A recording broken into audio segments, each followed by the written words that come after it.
Yeah, you might be wondering why you have this cover for my speech. Yeah, well, 10 years after, it's 4 years after, indeed, after the prize for Sasha. And also, what I'll be showing you is an older paper revisited, in fact, much more than 10 years ago, unfortunately.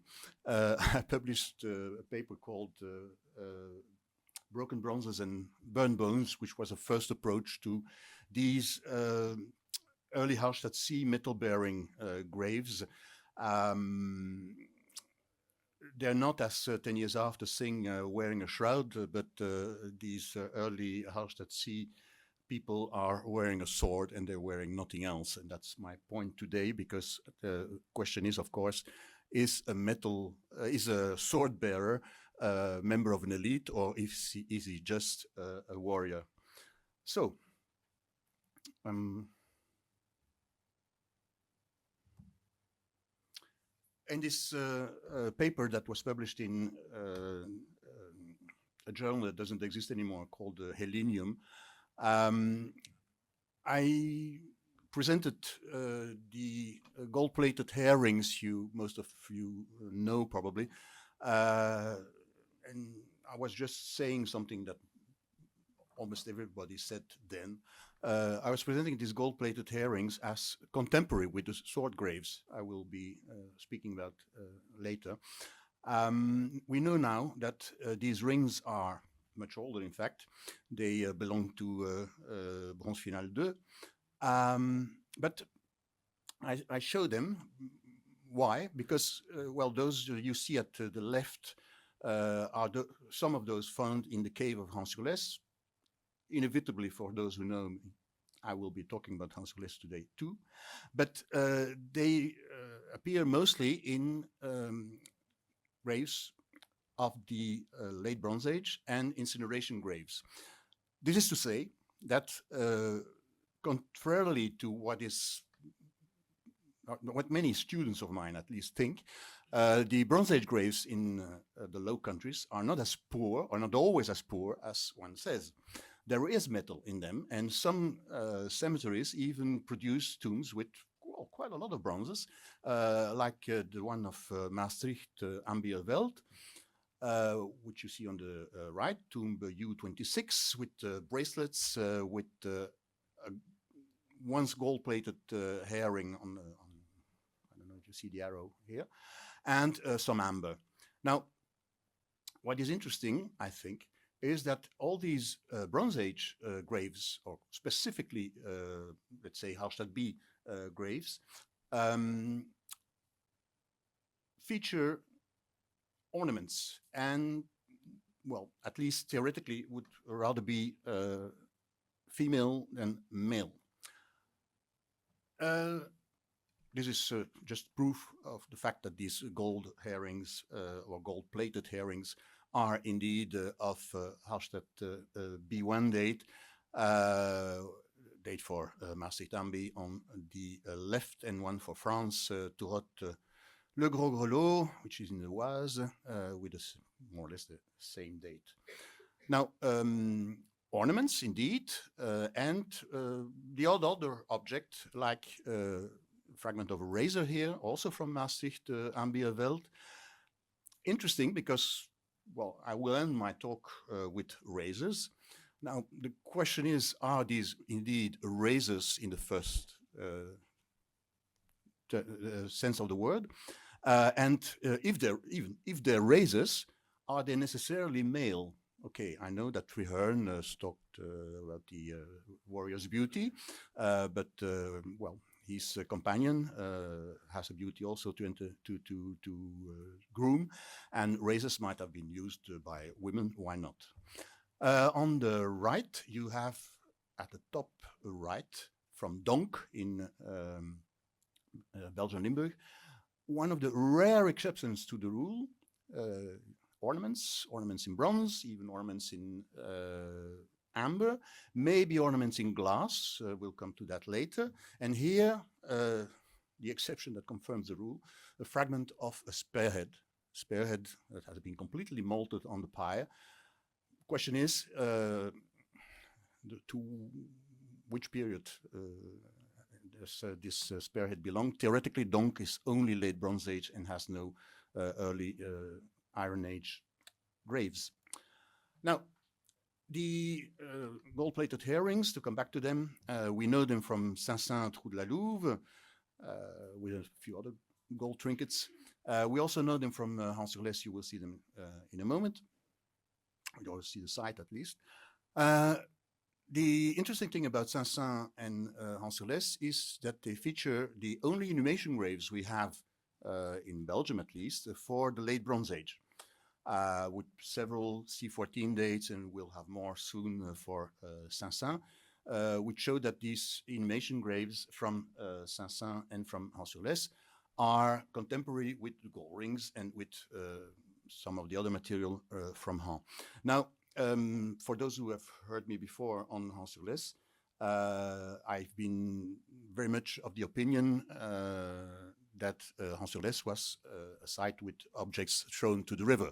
There is a river going through the cave. What you see here is the tournant du jour, the place where light and dark meet. That's the artificial light on the right, and you see the Troudon at the left. That's where you have the articulation between outside and inside. Okay, in between you have the river, indeed, the River Lesse, and all the objects in metal from Hans-sur-Lesse come from there. Now, I came back from the idea that they were thrown into the river. I think they were caught by the river in recent times, actually. We know now that in Hans-sur-Lesse there have been works that made the river grow with at least 2 meters. The beaches of the Lesse have been drowned then, and the objects that were on the beaches came into the river. What I'm saying here, and Matthew Knight knows certainly what I'm talking about, and most of the others too, is that Hans-sur-Lesse is probably a site like Sculptor's Cave in Cove Sea in Scotland, with probably inhumations on the beaches of the river, inhumations with the gold rings, as in Sculptor's Cave, and with a lot of other material, maybe even the swords I'm showing you here, which would then be the oldest swords associated with a burial. Maybe an inhumation, maybe not. That is difficult to say. But what I'm saying is that the phenomenon of swords in graves is clearly something of the transition of Bronze Age to Iron Age, is something that might actually begin at the very end of Hallstatt B. Confirmation of that would be in the finds of Marchand Famenne, the drawing you have on the right with a bag-shaped shape. No excavations in Marchand Famenne yet. It's only finds made by detectorists, but there's certainly a burial place there. And again, one wonders if one has inhumations there or incinerations, whatever. The earliest Hallstatt graves of Belgium are well known and have been well explored. First publications in 1958 by Marc-Edouard Marienne. The oldest find is the one from Eugene Chevaudeau, excavations of 1863. Why I'm giving you the date?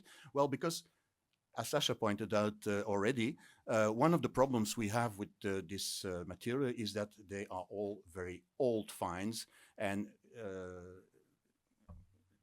what is certainly applying to them is what she said before, that one would have to return to the museums to see if there's not some trinkets left that nobody has looked at before. Eugene Chevaudeau goes back to 1863. Tomb 1 of Eugene Chevaudeau, which is in an area where you had no urn fields before. That is interesting as such, because obviously we are at the transition of something to something else, and the something to something else shows also in the fact that all the graves I will be talking to you about are or apparently the latest in big urn fields that start at Hallstatt B1, or the first in urn fields that start in what has been called Hallstatt C0 sometimes, and goes to the end of Hallstatt and maybe even to that other point of articulation between Hallstatt D3 and Laterne A.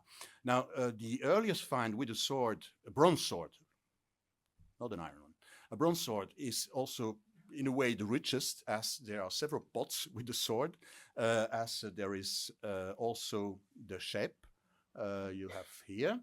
And this is just for those who are interested. There's some ceramics with graphite on them from that grave yard in Jedin also. But my point is, there is the sword, there are some pots, and there is nothing else. These are graves with swords, graves of sword bearers, but I wouldn't dare call them swords of an elite. There's nothing of this elite material that Sasha has been presenting us earlier. That phenomenon is 2, 3, maybe 4 generations later. And then the big question is, of course, what happened to these sword bearers to become an elite and to get into an exchange system that made them into contact, that brought him into contact with the Rhine, the Middle Rhine, the Upper Rhine.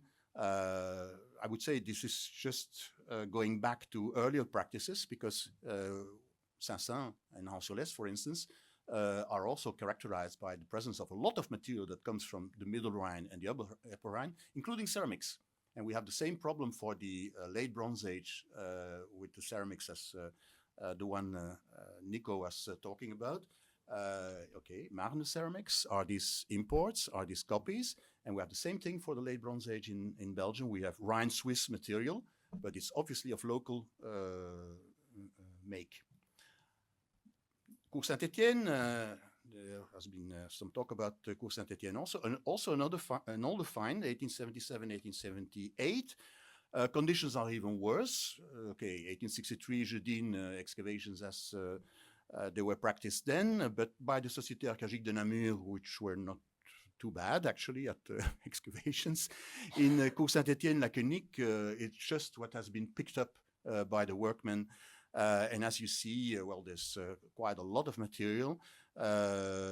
Again, swords, and again, swords that have been broken up and that went into the pyre. One question before I forget to put it to you, this question.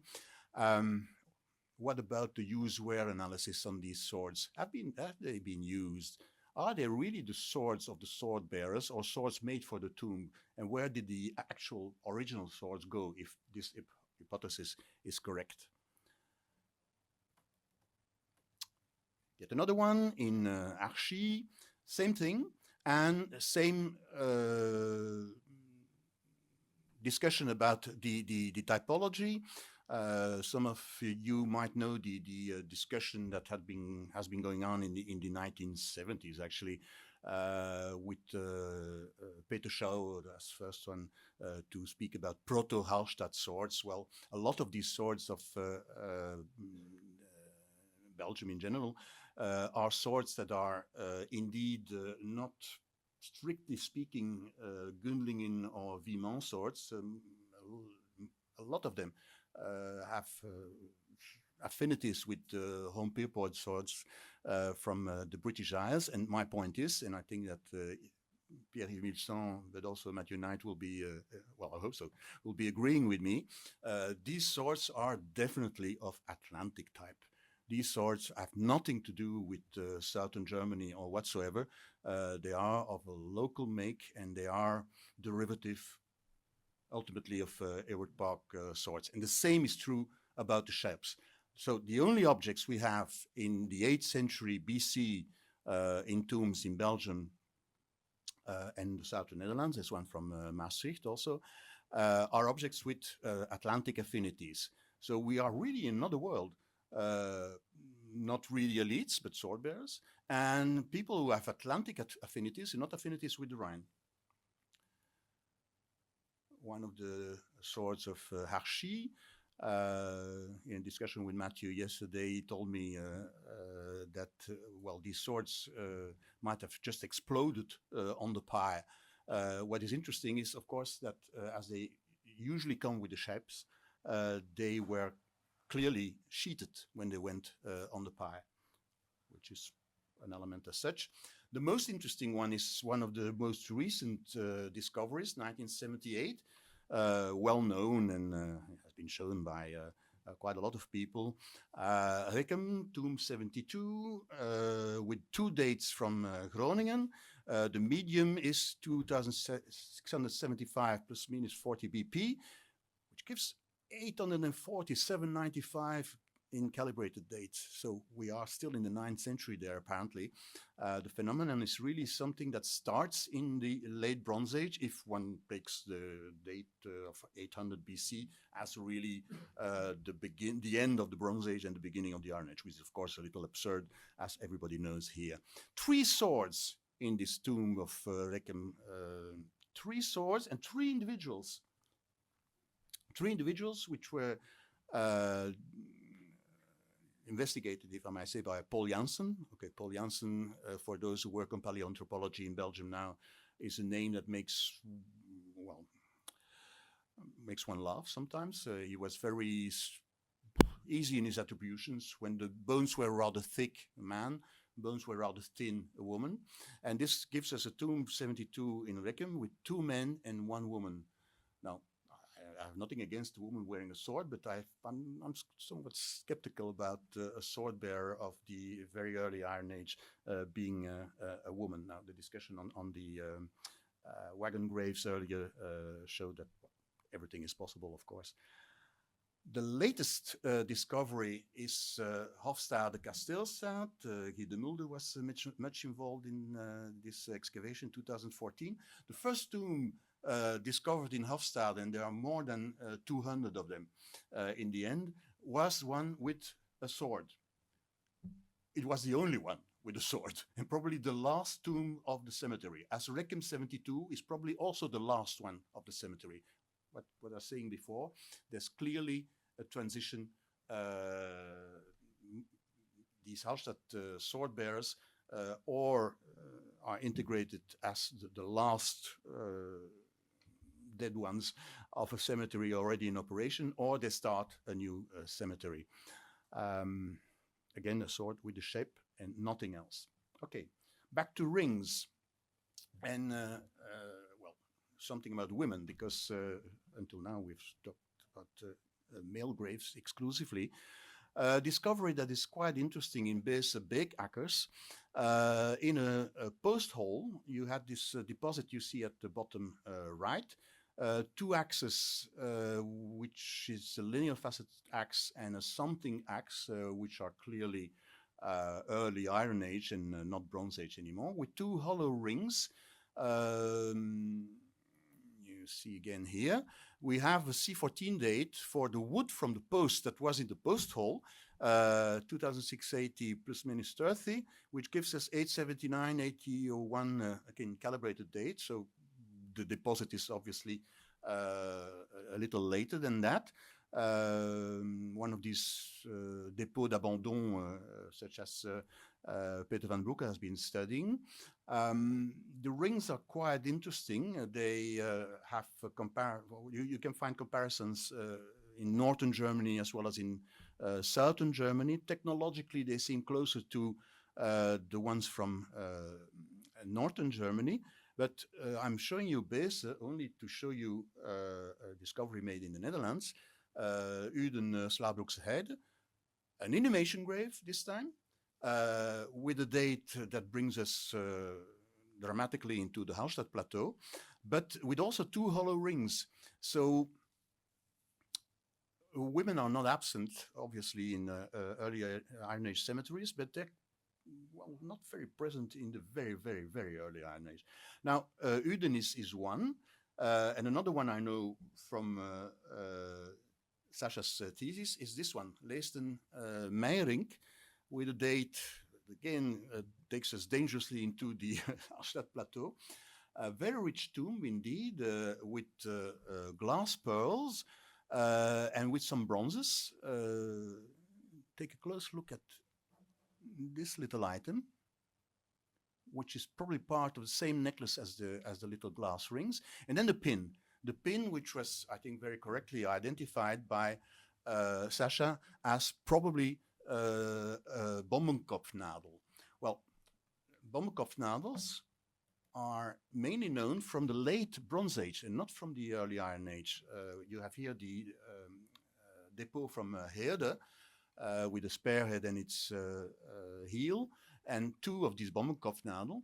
Now, all these objects are also known from Hans-sur-Lesse, and exactly the same spearhead gave us a C14 date, which is 2775 plus minus 30 BP, and that brings us very clearly in the late Bronze Age and not in the early Iron Age. So my question here is, and if you want to discuss it with me or with someone else,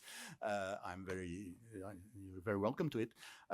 Is this complex of Leesten maybe not somewhat earlier than the C14 dates suggest, and would it not confirm that, well, in the end, in the late Bronze Age, we seem to have, when we have rich tombs, rather tombs of females, and in the very early Iron Age, we seem to have rather male graves rather than female graves. What happens, I don't know, but sword bearers come very much to the front, and males come very much to the front at that period. Now, I have another Leesten grave in a way. Overpelt Kruiskiesel. This is one not known, not too well known until recently. You see part of the necklace at the bottom left with the same bronze elements you had also in Leesten. 400 pearls in glass, partially also the ringaugenperlen that are known also from Leesten. I would have wished to surprise you with the C14 date from Overpelt. I don't have it yet, but it's in preparation by Mathieu Boudin at the IRPA in Brussels. The problem with this collection from Overpelt, this grave from Overpelt, Princess grave maybe, is that it is still in private hands. Well, the man who owns the object is not very much ready to deposit all this in a museum. Ignace Bourgeois and I had almost to steal some bone to have the C14 date made, but okay. We're still working at it, and we hope that all this will come to Museum in Tongeren, for instance. That would be a good thing. Okay, this was rings number 2, and then let's go back, or let's go to razors. Razors are the other object that we see in the earliest Iron Age in Belgium. So Hallstatt C0, also C1 if you prefer. They never associated the swords and the razors. They're always in different tombs, and as far as Jedine and Louet Saint-Pierre, two graveyards in the immediate vicinity of each other, there's even an exclusion, a mutual exclusion. You have swords in Jedine and you have razors in Louet Saint-Pierre. I haven't understood yet why this separation. There's one exception maybe, but again, I don't like exceptions, which is Wavre, Brière-Saint-Jaap, tomb that Sascha, of course, knows. When you go back to the original sources, it seems that the sword and the razor actually have not been found together. So, razors, yes, you have some razors even in rivers, like in Schoonaarde. Some of the bronze swords are in rivers too. So this again is something that shows there's a transition, progressive transition, because swords in rivers, of course, is something very typical of the late Bronze Age. The one from Bernissart is the earliest find of its kind, 1856. Éric Lebois, some 10 years ago, as we all thought it was lost, found it in the Ashmolean Museum, actually, where it is. And then on the right, you have some other types from the classical sites of Havre and Louet Saint-Pierre, and also one from Éprave Croix-Rouge. Éprave Croix-Rouge was in a Merovingian tomb, something that has been found in antiquity and recuperated by one or another Merovingian. So, what am I saying? That is that in the 8th century, there's no sign of an elite, an actual elite in the Low Countries, I think. That in the 8th century, well, everything points to connections with the Atlantic world and nothing towards the Rhine or more to the south. And so that we have, we need to understand what has happened at the end of the 8th century and opened up this society towards the south and made them into an elite by the acquisition of what was said before, chariots, banqueting material, etc. So that was more or less my point, and I thank you for your attention.